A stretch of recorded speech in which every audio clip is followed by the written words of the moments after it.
Hello and welcome to another episode Hola y of bienvenidos India a otro and Global episodio de Left. India y la You are izquierda new to global. the Si eres program, nuevo en el please programa, por favor consider considera suscribirte. subscribing. También puedes hacerte Also miembro de consider YouTube, becoming a mecenas o YouTube donar una member pequeña if you cantidad feel that the utilizando el useful enlace en la content. caja de Click the link descripción. in the Sin más description box. preámbulos, déjame dar la Without further bienvenida a ado, nuestro let me invitado de esta welcome noche, our el guest embajador Chas tonight, Freeman. El Ambassador embajador Freeman Chas es un Freeman. diplomático y escritor Ambassador estadounidense Freeman is an retirado. American Embajador Freeman, diplomat bienvenido de and nuevo a writer. India y la izquierda Ambassador global. Freeman, welcome back to India and Global Left. Gracias, Yotishman. Es un placer estar contigo. Our last interview with you, Nuestra última entrevista contigo ofreció un marco útil para que muchos de nuestros espectadores comprendieran la visión más amplia de la guerra. De hecho, fue el día en que murió el presidente iraní. El presidente Pezeshkian se disculpó, entre comillas, ante los estados del Golfo por haber causado las molestias de la guerra. ¿Podrías retomar desde ahí y poner al día a nuestros espectadores sobre lo que ha ocurrido desde entonces y cómo se presenta ahora la situación general en relación con la guerra?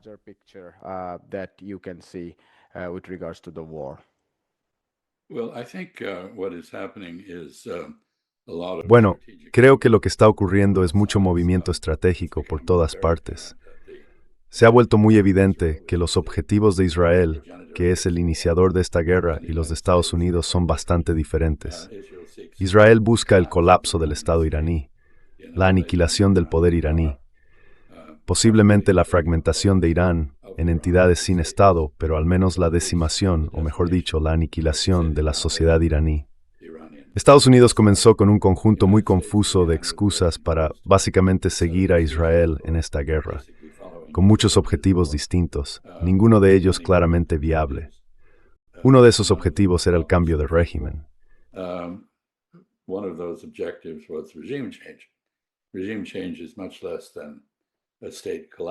El cambio de régimen es un objetivo mucho menor que el colapso de un Estado.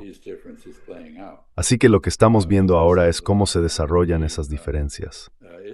Como dije la última vez, creo que Israel tiene una estrategia que implica aniquilar al Estado iraní y debilitar a los árabes del Golfo. Es decir, Israel está bastante satisfecho de ver reducidas las capacidades de producción energética de los árabes del Golfo y con ello su riqueza e influencia global. Además, está actuando operaciones operaciones de falsa bandera y territorio para unirse en la oposición a Irán. Y su actitud es muy complicada. Volveré sobre ello. Por parte de Irán, la estrategia ha sido igualmente clara.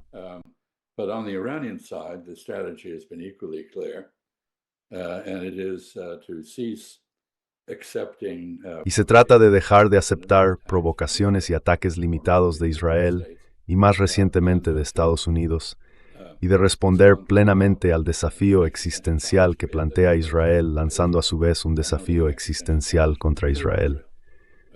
Creo que los objetivos de los iraníes han sido bastante claros, algunos de ellos de larga data y paradójicamente ahora se están logrando en esta guerra. Por ejemplo, el alivio de las sanciones. Estados Unidos, con el deseo de mantener bajos los precios en la gasolinera, ha levantado las sanciones sobre el petróleo iraní. Ergo, alivio de sanciones para Irán.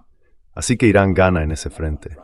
El objetivo de Irán de golpear a Israel hasta situarlo al menos en una postura disuasoria, sino de destruirlo, está avanzando.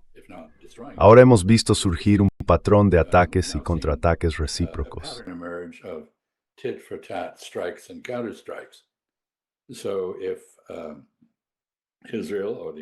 Así que, si Israel o Estados Unidos, y por cierto, se trata de una campaña aérea conjunta, cuando Israel dice no coordinamos con Estados Unidos, o Estados Unidos dice no coordinamos con Israel, eso es falso, porque no se puede llevar a cabo una campaña aérea de este tipo sin una estrecha coordinación. Así que el ataque a Natanz, el centro iraní de enriquecimiento nuclear, que Israel afirma no haber realizado, lo que significa que lo hizo Estados Unidos, no exime en absoluto a Israel de complicidad o responsabilidad por el ataque. En primer lugar, en un sentido indirecto, porque el propósito de la guerra ha sido establecido por Israel, no por Estados Unidos. Y en segundo lugar, porque Estados Unidos está básicamente ayudando e instigando un asalto israelí contra Irán, y este ataque tuvo que haber sido coordinado. Sirve a los intereses de Israel en destruir la capacidad nuclear de Irán.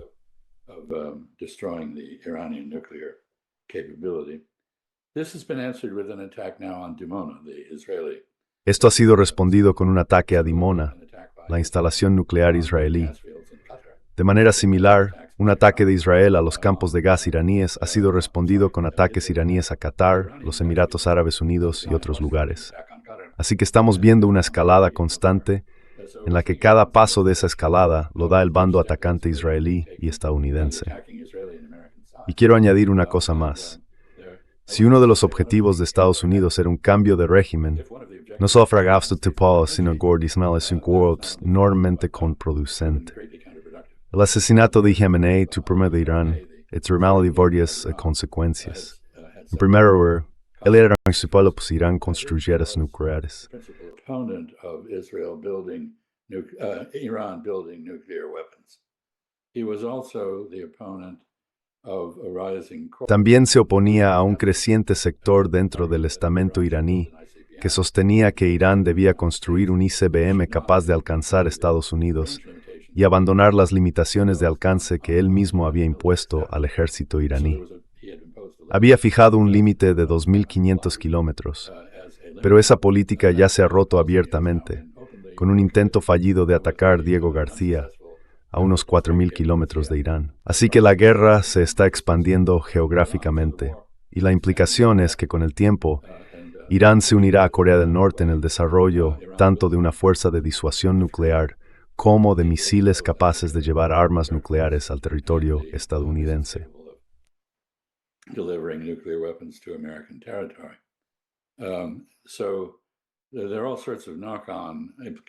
Así que hay todo tipo de repercusiones derivadas de esto. Pero no solo eso. Los sectores más duros, los del IRGC, la Guardia Revolucionaria en Irán, parecen ahora estar en ascenso.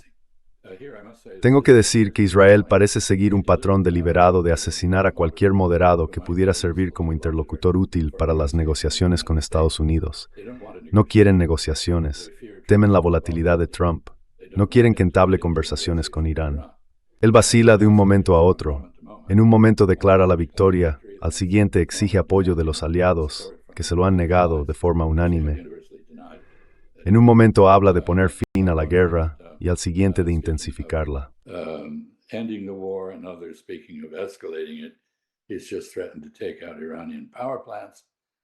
Acaba de amenazar con destruir las plantas de energía iraníes. El único resultado de eso, como sabemos por experiencias anteriores, será que Irán destruirá las plantas de energía de sus vecinos, incluidos Israel y los árabes del Golfo. Un último punto aquí es que Estados Unidos, además de probablemente haber atacado Natanz y con ello haber provocado ataques contra Dimona, cometió un error al principio al atacar una planta desalinizadora en la isla de Bandar Abbas y privar de agua a unas 30 aldeas. Hasta ahora Irán no ha respondido a esto, pero es un recordatorio de que Irán tiene la capacidad de destruir literalmente las sociedades árabes del Golfo, que no pueden existir sin agua desalada.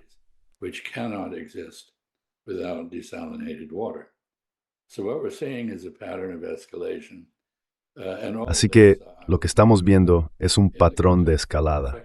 Y todo esto, concluiría yo, se da en el contexto de una presión iraní efectiva a través de la administración iraní del Estrecho de Hormuz. Irán no ha cerrado el Estrecho de Hormuz, no ha sembrado minas en el estrecho, hasta donde sabemos. Sin embargo, ha establecido de manera efectiva un peaje y exige a cualquiera que atraviese el estrecho que pague por el privilegio. Al hacerlo, ha generado una situación muy interesante en la que Estados Unidos sigue fanfarroneando y aplicando únicamente fuerza militar, sin diplomacia. Pero otros países, China, India, Turquía y entre bastidores, Francia e Italia, han estado negociando con Irán. Y ahora, al parecer, Japón se ha unido a ellos para lograr el libre paso de sus barcos, por una tarifa, a través del Estrecho de Hormuz.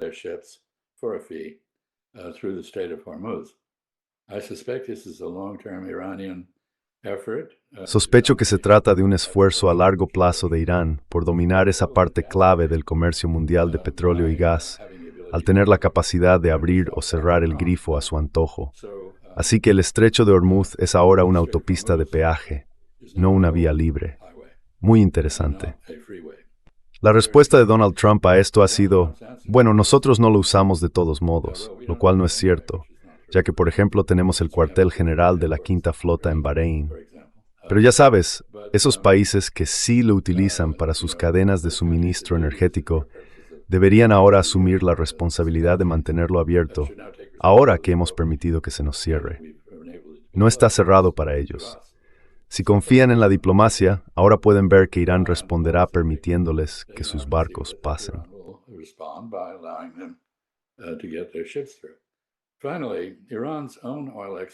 Por último, las propias exportaciones de petróleo de Irán parecen haber aumentado.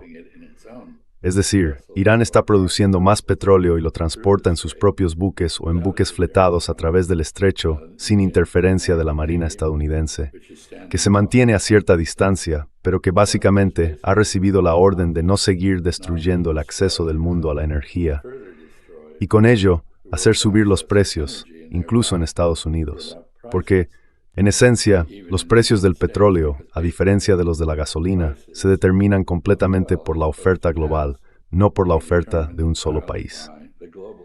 Voy a detenerme aquí, ha sido bastante largo. Lo siento por eso, pero espero que haya resultado informativo.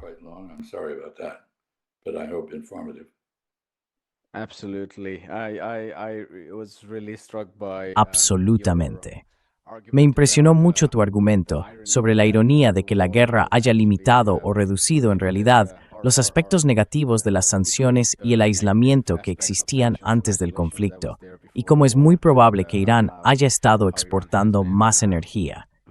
Si pudieras contarnos un poco sobre la situación en la que se han encontrado los estados árabes, en particular los estados del Golfo, teniendo en cuenta que durante mucho tiempo han intercambiado su autonomía por seguridad, al convertirse en cierto modo en vasallos de Irán. Por otro lado, Estados Unidos ha visto recientemente cómo sus pasivos se han vuelto muy elevados. Por una parte, su influencia está disminuyendo, y por otra, Israel se está expandiendo tanto que también ha empezado a amenazar a los estados árabes del Golfo. Así que la oposición ideológica a Irán podría incluso volverse menos significativa que la amenaza que el propio Israel representa para ellos. Me pregunto, ¿cuál es tu interpretación de su situación?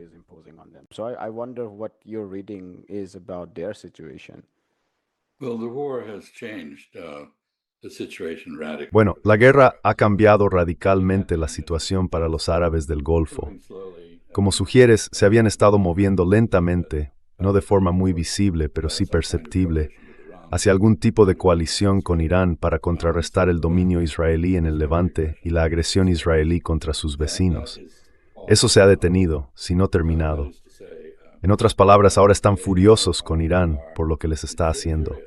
Están dándose cuenta, aunque tarde y a regañadientes, de que la presencia de bases estadounidenses en su territorio no es una defensa, sino una invitación para que otros los ataquen. También son conscientes de las operaciones de falsa bandera israelíes que mencioné, destinadas a arrastrarlos a la guerra del lado de Israel y de Estados Unidos.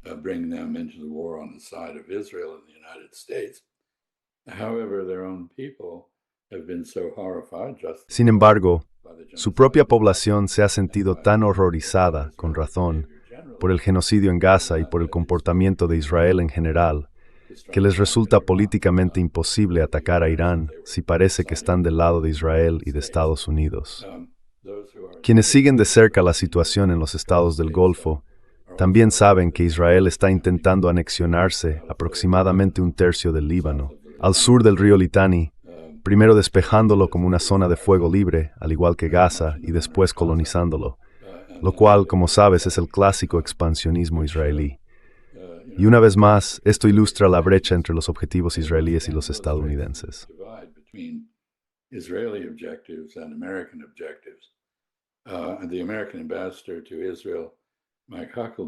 El embajador estadounidense en Israel, Mike Huckabee, es un sionista notorio que respalda el proyecto del Gran Israel, pero muy pocos en Estados Unidos lo hacen, aparte de algunos elementos sionistas cristianos de derecha que comparten sus opiniones.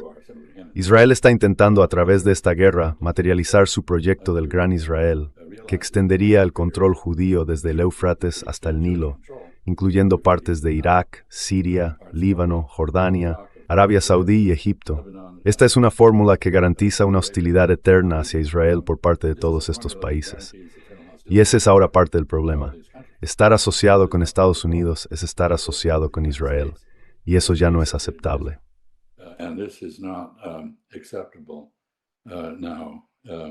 Of course, the Gulf Emirates. Por supuesto, los Emiratos del Golfo, monarquías, si se quiere, aunque monarquía no es realmente la palabra adecuada, ya que proviene de la taxonomía aristotélica.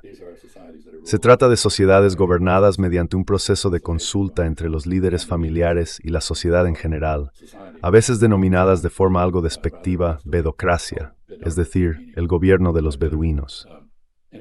En cualquier caso, estas sociedades dependen para su cohesión de un liderazgo fuerte en la cúspide, respaldado por formidables sistemas de vigilancia, inteligencia y policía internos, muchos de los cuales, irónicamente, se basan ahora en tecnología israelí.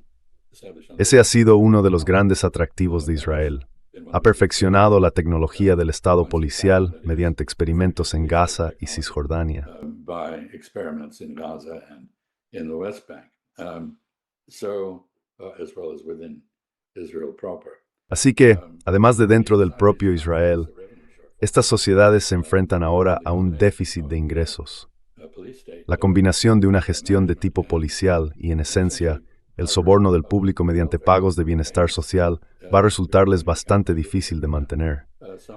Algunos de los grandes planes que estaban sobre la mesa, como el Proyecto 2030 en Arabia Saudí, la idea de una transición efectiva y fluida de una economía basada en la venta de hidrocarburos a una basada en el conocimiento, una economía del conocimiento, se han visto gravemente dañados como perspectiva.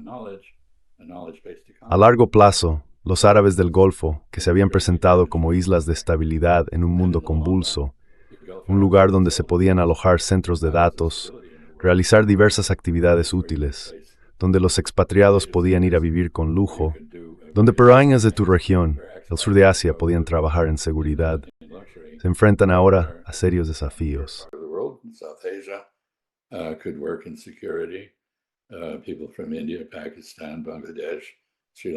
Las personas de India, Pakistán, Bangladesh y Sri Lanka constituyen la mayor parte de la fuerza laboral en estas sociedades. Todo esto está ahora en peligro, así que las incertidumbres en Kuwait, Riyadh, Manama, Doha y Abu Dhabi deben de ser muy grandes, incluso en Omán, que por supuesto ha sido la excepción entre ellos al mantener una ostentosa neutralidad con respecto a Irán. Así que están en una posición muy difícil y tienen que tomar una decisión. Creo que ha habido conversaciones diplomáticas entre Derd y Irán. Se expresaron gabas por sex per het nomanías. Bueno, guías militares es el problema. Well, military attachés and diplomats. I assume that the embassy remains open because Supongo que la embajada sigue abierta, porque la mayor utilidad de la diplomacia se da precisamente en tiempos de guerra, algo que Occidente olvida con frecuencia, pero que los chinos han demostrado en numerosas ocasiones, incluida la guerra fronteriza con la India en 1962, cuando mantuvieron su embajada en Delhi abierta porque era esencial para encontrar una salida al conflicto. Lo mismo ocurrió con Vietnam en 1979. La embajada china en Hanoi permaneció abierta incluso mientras se libraban intensos combates y las fuerzas chinas avanzaban hacia la capital.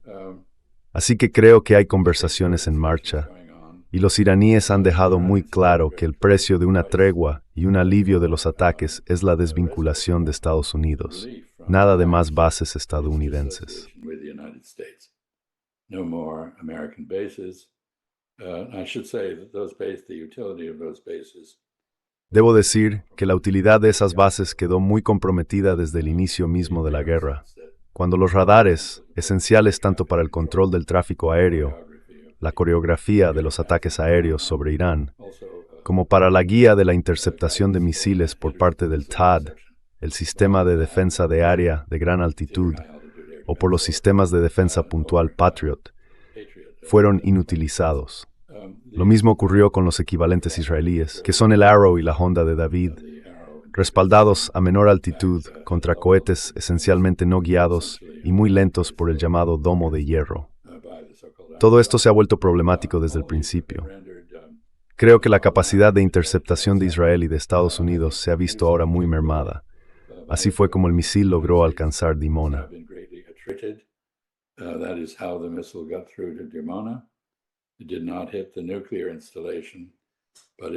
No alcanzó la instalación nuclear, pero estuvo cerca. Y no se sabe si Irán falló deliberadamente la estación de investigación o no, porque el siguiente paso en la escalada sería un ataque nuclear israelí contra Irán, o no. Ya sabes, quizá Irán tenga la precisión suficiente para alcanzar la estación nuclear de Dimona, en cuyo caso habría una nube de radiactividad que se extendería por gran parte de Israel e incluso llegaría a Egipto. Nada que nadie desee, ¿eh? Pero, en cualquier caso, hay un proceso de escalada en marcha y no hay forma de detenerlo. Y aquí tenemos una observación final.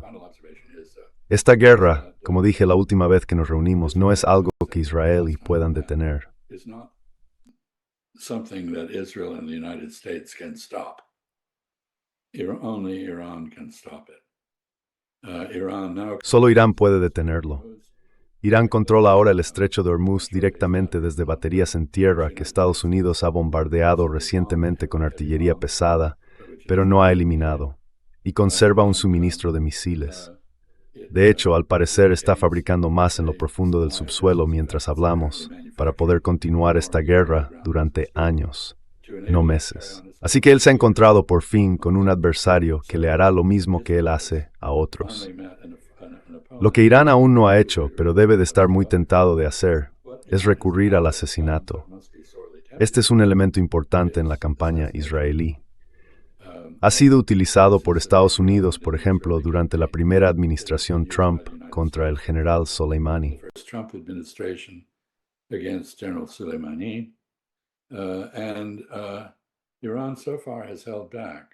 Y hasta ahora, Irán se ha contenido. No sé si lo ha hecho por escrúpulos religiosos o por alguna otra razón, ni cuál es su cálculo, pero temo que no resistirá para siempre bajo estos ataques. Quiero decir, tenemos declaraciones abiertas de funcionarios israelíes, como el ministro de Defensa Israel Katz, diciendo que cualquier funcionario iraní es un objetivo legítimo para el asesinato. Uno se pregunta por qué eso no se aplicaría también a Israel, según la fórmula del rabino Hillel, una figura célebre del pensamiento judío que parece haber sido olvidada en Israel. Él dijo, no hagas a los demás lo que no quieras que te hagan a ti. E Israel está violando eso con una aparente sensación de impunidad.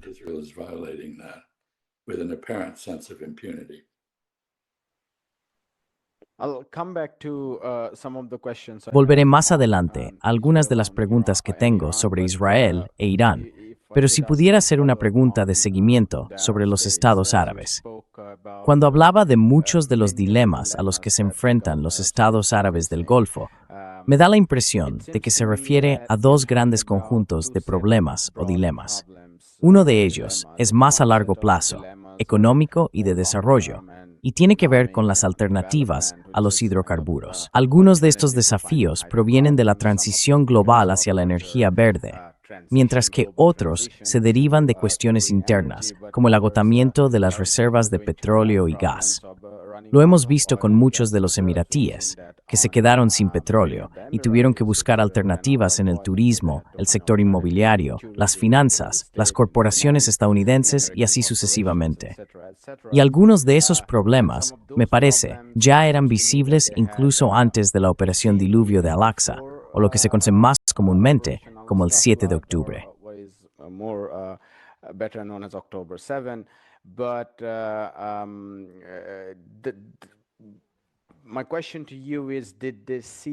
Mi pregunta para ti es, ¿vieron el aspecto de la seguridad como un dilema solo recientemente?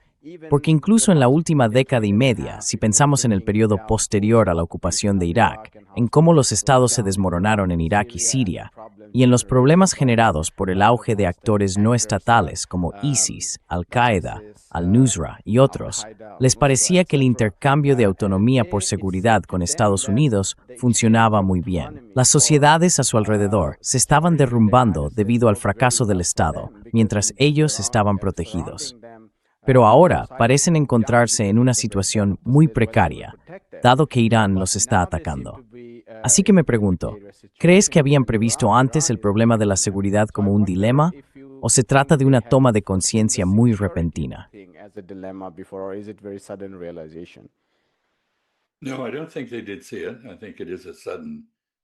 No, no creo que lo vieran. Creo que ha sido una revelación repentina para ellos, y además poco grata. Sé que hay dos cosas. Primero, eran conscientes de las vulnerabilidades que creaba la excesiva dependencia de Estados Unidos y habían estado diversificando con mucho cuidado sus relaciones militares internacionales, tanto en lo que respecta a la adquisición de armamento como a los intercambios con otros países. Así que se habían acercado a China, India, Rusia y algunos países europeos concretos para diversificar su base de relaciones militares. En fin, también tienen ahí un dilema. Recientemente ha habido una propuesta de venta de armas por valor de $6.500 millones procedente de Estados Unidos.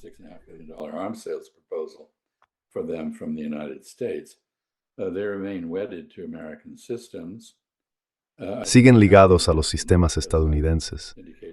Creo que ahora tendrán que plantearse, como ya he indicado antes, reforzar la asociación, en el caso de Arabia Saudí, con Pakistán, y por tanto con la tecnología china que constituye la columna vertebral de la fuerza militar pakistaní, y tendrán que empezar a desvincularse de muchos sistemas estadounidenses. Será interesante ver si Estados Unidos es lo bastante sofisticado como para mantener algunas de esas relaciones a medida que se derrumba la dependencia general del país.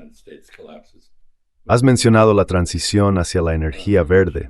Y aquí quiero decir que uno de los principales efectos colaterales de esta guerra ha sido la creación de un enorme mercado mundial para la tecnología china.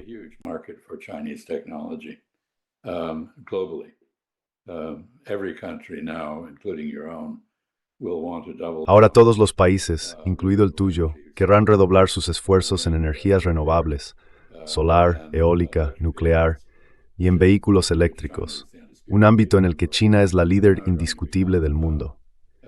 Estos sectores van a convertirse en el centro de atención de muchos más países. Estados Unidos, por supuesto, es la excepción. Donald Trump tiene un idilio con las compañías petroleras y con el motor de combustión interna que será difícil de romper. Pero no veo cómo incluso la vecina Canadá podrá resistirse a la tentación de independizarse de las fuentes de combustibles fósiles. Ya sabes, aunque Canadá, por ejemplo, tenga abundantes combustibles fósiles, su nivel de precios se determina a escala global. Es decir, básicamente hay un gran depósito en el que confluyen muchos ríos de petróleo y del que salen muchos otros.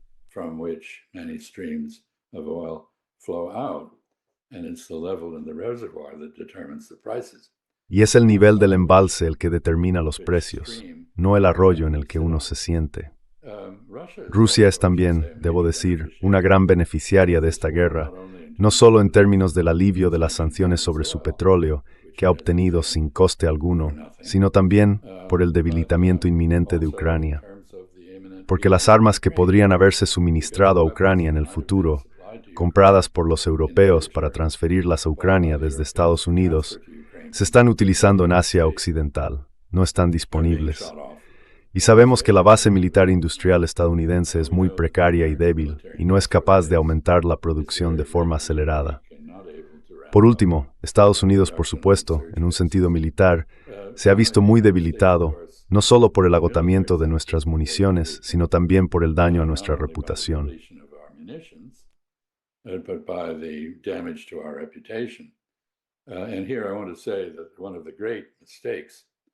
Y aquí quiero decir que uno de los grandes errores del pensamiento militar popular estadounidense, quizá producto de la combinación entre los videojuegos y la arrogancia, es imaginar que el éxito de una guerra puede medirse por el daño infligido al enemigo. ¿Cuántos edificios has volado? ¿Cuántos barcos has hundido? Cosas así.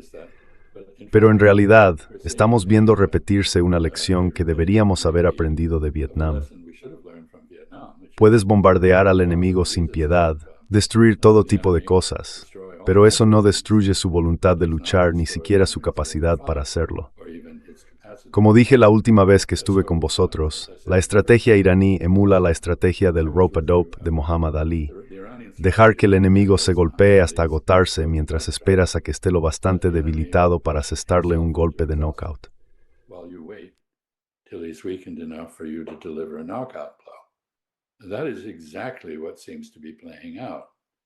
Eso es exactamente lo que parece estar ocurriendo. Así que para resumir, creo que Irán no va a rendirse. No quiere un alto el fuego, no quiere negociaciones. En eso está de acuerdo con Israel. Tanto Israel como Irán ven esto como una lucha existencial que debe continuar hasta el final. Estados Unidos no está en sintonía con eso. Donald Trump no sabe cómo bajarse de la escalera por la que acaba de descender. Y ya sabes, puede que invente violadores mexicanos o algo así. Parece que se le ocurre una idea nueva cada pocos minutos. Pero eso no bastará para poner fin a esto. Y el impacto global de todo esto va en aumento, no solo económicamente, en términos de un probable repunte de la inflación por los precios más altos de la energía, no solo en cuanto a la reorientación de la inversión hacia fuentes de energía verde, no solo en cuanto al fortalecimiento de China y Rusia.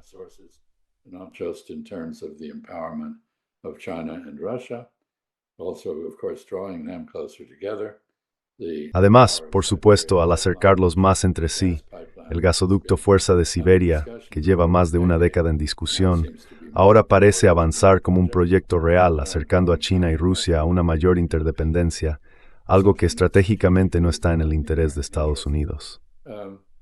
Pero por último, creo que la gente debería prestar atención a los comentarios de los europeos pusilánimes. Los europeos tienen maravillosa costumbre de retorcerse las manos mientras se sientan sobre ellas ante las crisis. Esta vez, están alzando la voz.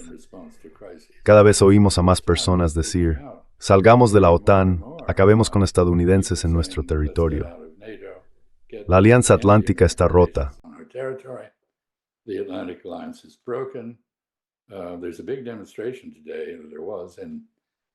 Hoy hay una gran manifestación.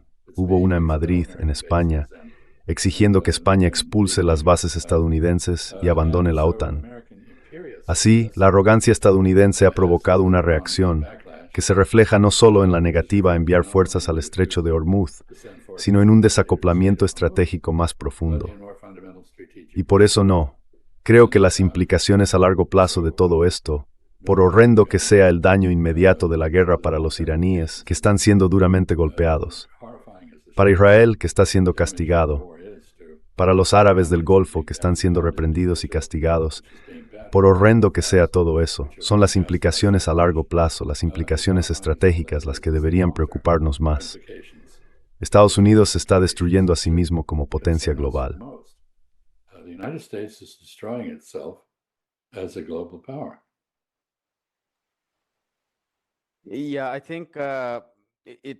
Sí, creo que no sería una exageración decir, de nuevo, centrándonos en el largo plazo, como decías, porque los periódicos tienden a fijarse en el corto plazo, y la perspectiva es muy distinta.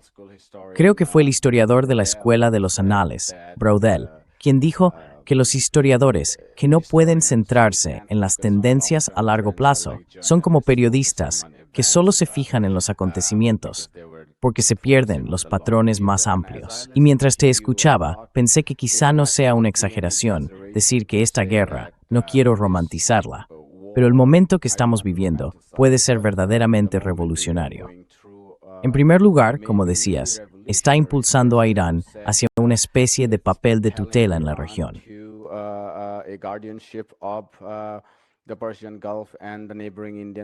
El Golfo Pérsico y el vecino Océano Índico pueden estar presenciando por primera vez desde la caída del Imperio Safávida en 1736 un cambio importante, porque desde entonces la historia de Irán ha atravesado una fase muy turbulenta.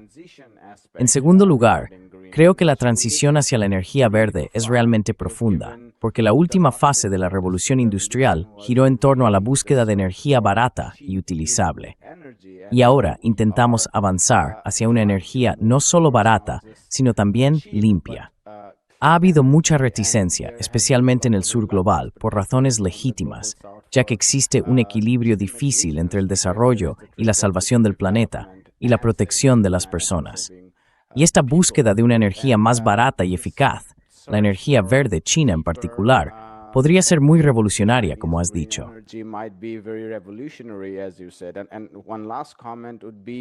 Y un último comentario sería sobre el aspecto financiero.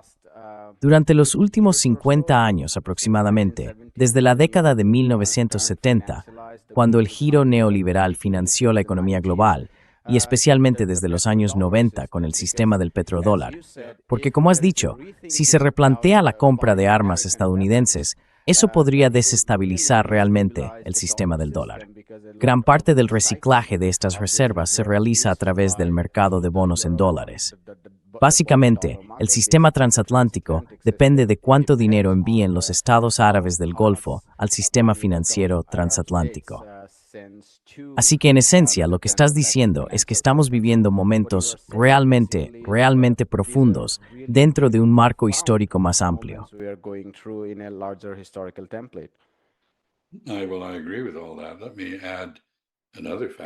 Bueno, estoy de acuerdo con todo eso. Permíteme añadir otro factor, y es el siguiente. Si Europa se desacopla de Estados Unidos, ¿hacia dónde se dirige? ¿Forma una asociación con la India, con China? ¿Asume la realidad del poder ruso en su propia esfera o no? Y por último, como se nos acaba el tiempo, diré simplemente esto. Nuestro increíblemente estúpido secretario del Tesoro, Scott Bessent, cuando intentó justificar el levantamiento del embargo sobre las ventas de petróleo iraní, dijo, bueno, ya sabes, seguimos controlando esto porque tienen que usar dólares.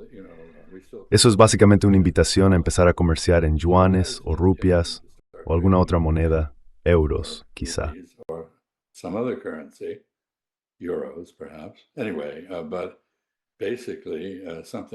De todos modos, básicamente es algo totalmente desvinculado de SWIFT, el centro de transacciones en dólares situado en Bélgica, que constituye la base del control estadounidense sobre el comercio y la inversión globales.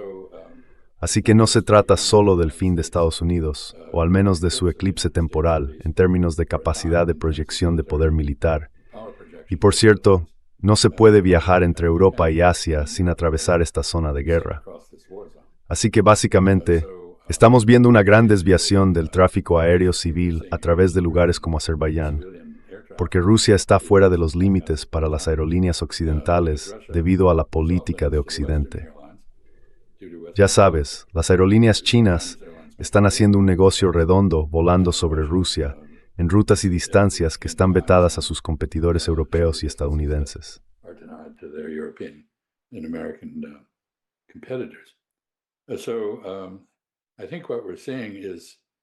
Así que creo que lo que estamos viendo es, en efecto, lo que el antiguo canciller alemán, Scholz, llamó un Zeitenwende, es decir, un momento decisivo en la historia global. Y por último, solo diré que valoro mucho tu comentario sobre la historia y los historiadores y sobre la miopía de la prensa con su enfoque en acontecimientos muy a corto plazo, siempre metida en los detalles y rara vez elevándose lo suficiente como para ver el conjunto del terreno, cómo se mueve y cómo cambia. Creo que todos deberíamos aprender de esto. Antes de iniciar una guerra, hay que consultar a un historiador. Y no sé si tu especialidad es la historia, pero si lo es, puede que en el futuro tengas más demanda.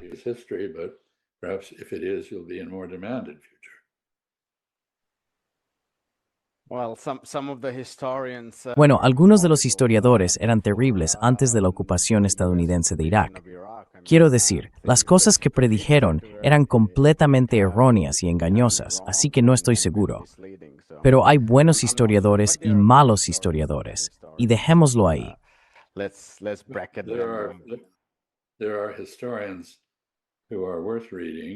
Hay historiadores que merecen la pena leer, y en lo que respecta a mi propio país, lamentablemente, los Estados Unidos, es importante leer la historia de la República Romana y su caída. También es importante leer las historias chinas sobre el ciclo dinástico, que sugieren que los órdenes constitucionales tienen una vida limitada y que la situación actual puede no prolongarse en el futuro. Nada es para siempre. Algo útil que conviene tener presente cuando se inician guerras otorgan victorias efímeras. When you start wars that end in Pyrrhic victories. We'll leave it there. I had so many more questions. Lo dejaremos aquí. Tenía muchas más preguntas sobre Irak en particular y sobre el equilibrio militar de poder. De hecho, uno de los espectadores de nuestro último programa contigo fue el profesor Norman Finkelstein y dijo que le resultó muy útil.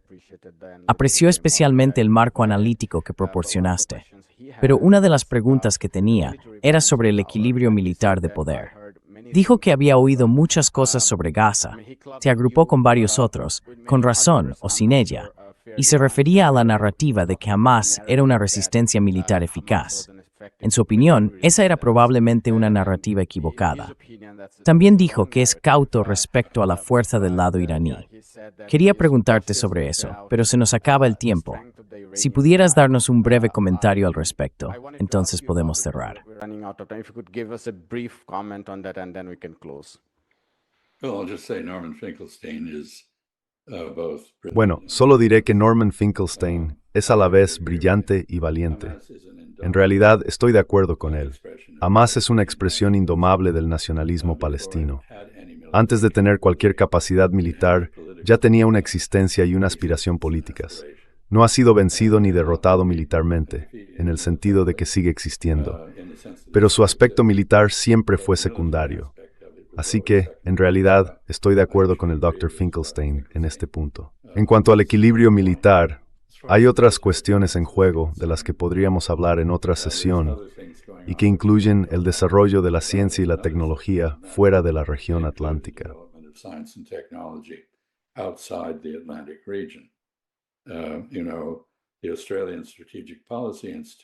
Sabes, el Instituto Australiano de Política Estratégica, que estoy seguro de que conoces, hace un seguimiento actualmente de 74 áreas de ciencia y tecnología y concluye que China está a la cabeza en 68 de ellas. No sé quién tiene las otras 6 en este momento, pero estamos viendo en efecto una especie de retorno a un patrón que existía antes del auge de Occidente hace 500 años.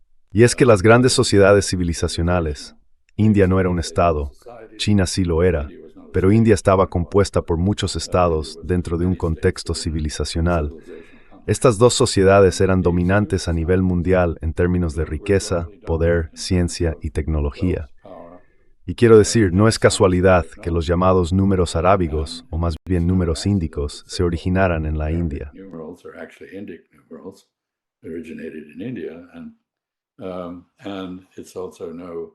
Y tampoco debería sorprendernos que Persia sea una gran sociedad civilizacional por derecho propio, que en distintos momentos ha incorporado partes de la India. Así que estamos ante un retorno a patrones que eran la norma hace 500 años. Y esto es bastante importante. Si uno piensa, bueno, por supuesto, las magníficas civilizaciones del hemisferio occidental fueron aniquiladas por las enfermedades y la conquista introducidas por los europeos. Pero creo que quizá también están regresando, a su manera. Así que estamos viendo un cambio en el patrón de distribución global de la riqueza y el poder que resulta realmente notable. Y voy a hablar de ello, espero un poco. I'm going to talk about this, I hope, a little bit. I've somehow gotten involved in an annual lecture at the... De algún modo me he visto involucrado en una conferencia anual en la Universidad de Cambridge, en el Reino Unido, dirigida a un grupo de burócratas chinos, burócratas corporativos, funcionarios de empresas estatales, que están a punto de dar el salto a los niveles más altos de liderazgo. Y he estado reflexionando sobre las implicaciones de lo que se llama el intercambio colombino, es decir, el contacto entre el hemisferio occidental y el resto del mundo, que cambió el mundo de manera fundamental. Quiero decir, no se podría imaginar la cocina de Andhra Pradesh sin los chiles, pero estos vinieron de América Central. ¿Y qué hay de la patata? Creo que a los indios del norte les gusta eso. Y los cacahuetes, que también son originarios de Brasil, y el chocolate, si se tiene esa afición, de América Central.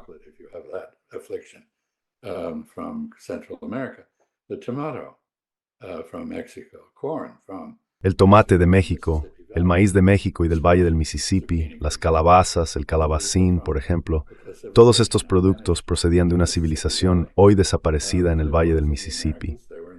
Y por supuesto, en las Américas no había ovejas, cabras, cerdos, caballos ni vacas, y la proteína animal era muy limitada.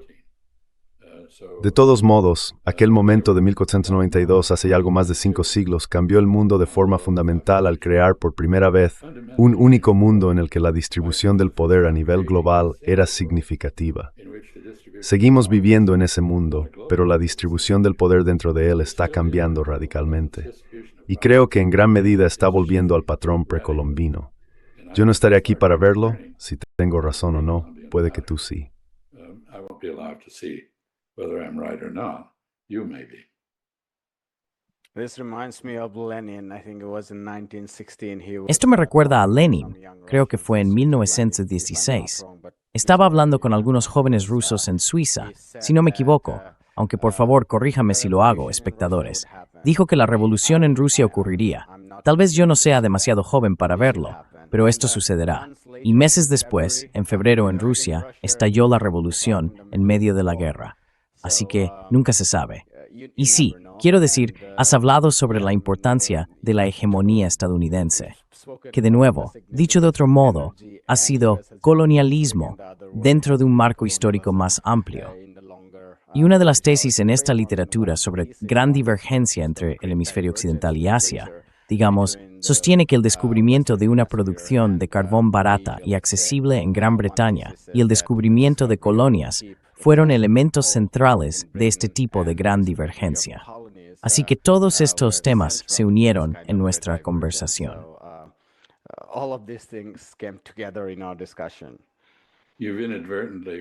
Sin querer me has recordado a un cómico indoestadounidense, es decir, un estadounidense de origen surasiático, creo que musulmán, que cuando le preguntaron por qué Colón descubrió América, respondió, nos estaba buscando a nosotros. He was looking for us.